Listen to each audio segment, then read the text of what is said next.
So you'll notice that these trend lines, I'm using daily bar charts. I am using weekly candlestick charts. We could be using line charts. The idea is to use them all. They all serve a purpose, okay? So we're incorporating these trend lines. In this case, we're looking at gold below a downtrend line. Here, we're looking at the Regional Bank Exchange Traded Fund, KRE.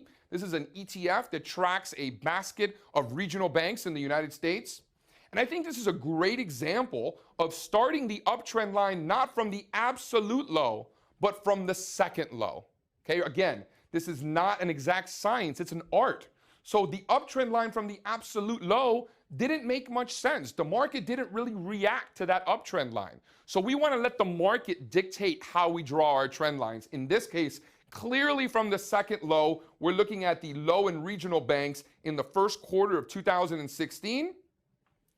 Found support again in the spring, found support again later on in May, and then the uptrend line in regional banks broke in June of 2016.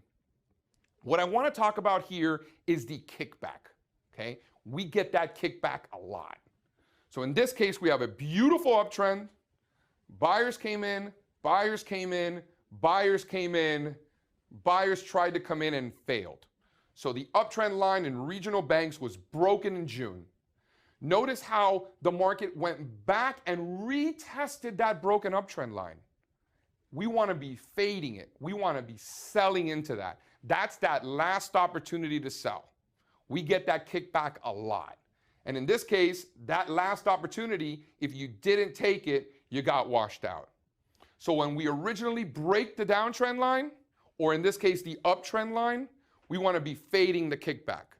When markets are breaking downtrend lines, we want to be buying that kickback.